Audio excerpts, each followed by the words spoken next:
The first time her neighbors saw the truck arrive, they thought she had finally lost her mind. It was carrying 200 broken water tanks. Some were cracked, some had holes, some were stained from years of sitting outside abandoned buildings. A few didn't even have their original lids. And she had paid money for them. As the truck rolled onto her farm, two farmers standing beside the road started laughing. One of them shouted, "What are you going to do with all that junk?" She didn't answer. She simply watched as the tanks were unloaded, one after another, across the dry corner of her property. Nobody understood what she was building. But 8 months later, those same farmers were standing outside her farm before sunrise, asking her one question: "How are you still harvesting?" Because while everyone around her had stopped planting during the dry season, her farm was still green. Tomatoes were hanging from vines. Lettuce was growing in rows. Peppers were filling containers. Cucumbers were climbing. And water was flowing through the farm even though the wells in the area were beginning to dry. The strangest part? She hadn't discovered some expensive agricultural machine. She hadn't drilled a massive new well. She hadn't bought a $1 million irrigation system. She had turned something everybody else considered useless into the most important part of her farm. Those 200 broken tanks became the beginning of a farming system that allowed her to capture, store, recycle, and carefully distribute water throughout the year. And the idea started with one terrible farming season. Her name was Sarah. She had inherited a modest farm from her father, a piece of land that had produced vegetables for the family for decades. During the rainy season, the farm looked beautiful. The soil was dark. The crops grew quickly. Water was everywhere. But when the rain stopped, everything changed. The ground hardened. The shallow stream behind the property became little more than a muddy channel. The crops that had looked healthy only weeks earlier began showing signs of stress. Leaves curled. Plants stopped growing. Some vegetables became too small to sell. Sarah watched helplessly as months of work disappeared. And then came the final blow. The produce market was still demanding vegetables. Customers didn't stop eating just because the rain stopped. Prices actually increased. But Sarah couldn't take advantage of those higher prices because she couldn't produce enough. That was when she realized something important. Her problem wasn't really the soil. It wasn't even the seeds.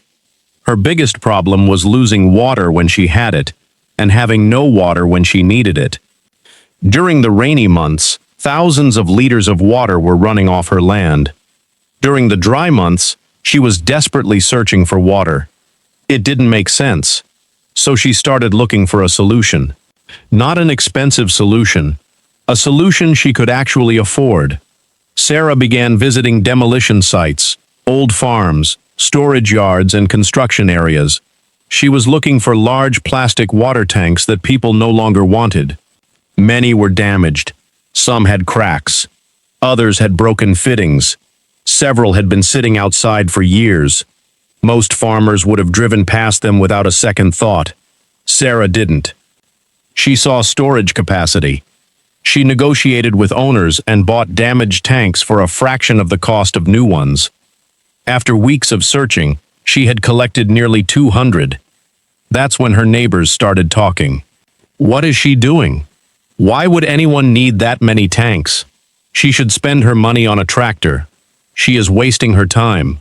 But Sarah wasn't trying to build a farm that looked impressive. She was trying to solve one specific problem: water. She placed the tanks around the farm at strategic locations. Some were positioned beneath roof gutters. Others were connected to collection channels. A few were placed near low areas where rainwater naturally gathered. But there was one major problem. Many of the tanks were damaged, so she couldn't simply fill them with water and walk away. She had to repair them. Sarah spent weeks repairing the tanks. Small cracks were sealed. Broken fittings were replaced. Damaged openings were reinforced. Tanks that were too badly damaged to hold water were used for other purposes. She didn't throw anything away. Then she connected the functioning tanks to a simple collection system. When rain fell on the farm buildings, water flowed into gutters. The gutters directed the water into pipes. The pipes carried it toward the tanks. Instead of watching rain disappear into the soil or run down the road, Sarah was capturing it. And that changed everything. The first major storm arrived. For hours, rain hammered the farm. Sarah stood outside watching the water pour through the collection system. One tank filled, then another, then another. By the end of the storm, hundreds of thousands of liters of water had been captured. Her neighbors saw the tanks sitting across the property, but they still didn't understand. They thought Sarah had simply found a way to store rainwater. They didn't realize she had only completed the first half of the system. Because storing water was not enough. She needed to make that water last. Sarah had learned another painful lesson from the previous season. Farmers don't necessarily lose water because they don't have enough. Sometimes they lose it because they use it inefficiently. Traditional irrigation could send large amounts of water toward the field, but much of that water could evaporate. Some could run off. Some could reach areas where there were no plants. Sarah wanted water to go directly where the plants needed it. So she built a simple distribution network. Small pipes ran from the storage tanks toward different sections of the farm. From there, she installed low-flow irrigation lines. Instead of flooding entire sections of soil, she could deliver smaller amounts of water closer to the roots. She also covered portions of the soil with mulch. The mulch helped reduce evaporation and kept the soil from drying out too quickly. Now the farm had 3 layers of protection. Capture the water, store the water, use the water efficiently. But Sarah wasn't finished. During the rainy season, Sarah had focused on crops that performed well under abundant natural rainfall. But during the dry season, she needed crops that could give her a good return without requiring excessive amounts of water. So she changed her planting strategy. She planted vegetables in stages instead of planting everything at once. One section would be planted.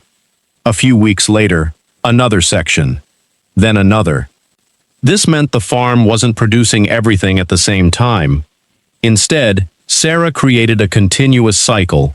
As one section approached harvest, another was developing, and another was being planted. This became extremely important, because suddenly, she wasn't waiting months for one giant harvest. She was producing smaller harvests continuously. That meant customers could buy from her farm week after week. Restaurants became interested. Local food sellers started calling. Market traders began asking when the next harvest would be ready. And then the dry season arrived. By this point, the surrounding farms were beginning to change. Fields that had been bright green were becoming brown. Farmers were reducing the size of their vegetable plots. Some stopped planting completely. The cost of irrigation was increasing. Water sources were getting lower. But Sarah's farm looked different. It wasn't perfect. Some plants still struggled. She still had to manage her water carefully. But she had something the others didn't have: a reserve. The tanks she had collected during the rainy season were now feeding the farm. Every time she harvested vegetables, she knew exactly how much water she had left. Every time she planted a new section, she calculated whether her stored supply could support it. She wasn't guessing anymore. She was managing water like a farmer manages money. And then something happened that nobody expected. Sarah's farm didn't stop producing. It kept producing, week after week. One morning, one of the farmers who had laughed when the tanks arrived came to her gate. He looked across the field. Then he looked at the tanks. Then back at the field. Finally, he asked, "How?" Sarah smiled. She took him around the farm. She showed him the gutters, the collection pipes, the storage tanks, the irrigation lines, the mulch, the planting schedule. And then she opened one of the tanks. There was water inside, water that had fallen from the sky weeks earlier. The farmer stood silently. He finally understood. Sarah hadn't created water. She had simply stopped wasting the water she already had. But the biggest surprise wasn't just that Sarah could farm during the dry season. It was what happened to her income. During the rainy season, many farmers were selling similar vegetables. Supply was high, prices were lower, but when the dry season arrived, supply dropped. Demand didn't. Sarah still had produce. That meant she could sell into a market where vegetables were more valuable. She didn't become rich overnight. There were repairs. There were failed crops. There were maintenance costs. There were weeks when the weather didn't cooperate. But the farm became much more consistent. Instead of earning almost nothing for part of the year and struggling during the dry season, Sarah began generating income throughout the year. Her farm became less dependent on one season, and that was the real breakthrough. Sarah began tracking everything. How much rain fell, how much water entered the tanks, how much water each crop required, how much produce each section generated, how much she sold. She discovered that some crops gave her much better returns for the amount of water they consumed, so she planted more of those. She reduced crops that consumed too much water for the profit they generated. And gradually, the farm became more efficient. The 200 tanks were no longer just containers. They were part of a larger system, a system built around one simple principle. Don't waste the resource when you have it, because farming is often about timing. Rain comes when you don't need all of it. Drought comes when you desperately need it. The farmer who can bridge that gap has an enormous advantage. Months later, the same people who had mocked Sarah started asking questions. Where did she get the tanks? How much did they cost? How did she repair them? How did she connect them? How much water could she store? Could the same idea work on a smaller farm? Sarah didn't laugh at them. She explained everything, because she had learned something important. Sometimes the biggest farming innovations don't begin with expensive equipment. They begin with looking at something everybody else has rejected and asking, what if this isn't useless? That question changed Sarah's farm, and it may be one of the most valuable questions any farmer can ask. The story of Sarah wasn't really about 200 water tanks. It was about changing the way she looked at a problem. Her neighbors saw broken plastic. Sarah saw storage. They saw waste. She saw infrastructure. They saw rain running away. She saw an opportunity to capture it. And most importantly, they were thinking about farming one season at a time. Sarah was thinking about the entire year. That difference changed everything. Because the farm that survives only when conditions are perfect is vulnerable. But the farm that prepares for the bad season while times are still good has a completely different future. And that's the part of Sarah's story that stayed with everyone. She didn't wait for the drought to arrive before searching for water. She prepared while the rain was still falling. She didn't wait until her crops were dying before thinking about irrigation. She built the system beforehand. And she didn't need to start with millions of dollars. She started with something most people had already decided was worthless: 200 broken water tanks. But there's one detail that made Sarah's story even more remarkable. The farmers who laughed at her didn't realize that the tanks were only the beginning. After seeing her results, several of them began installing their own rainwater collection systems. One farmer started with 5 tanks. Another started with 10. A third began collecting water from his barn roof. And soon, the idea was spreading from farm to farm. Sarah had gone from being the woman everyone thought was wasting money to becoming the farmer everyone wanted advice from. And all because she refused to accept one simple assumption: that something broken has no value. Sometimes, the difference between waste and wealth isn't the object itself. It's the idea behind it. The rain had always fallen on those farms. The water had always been there.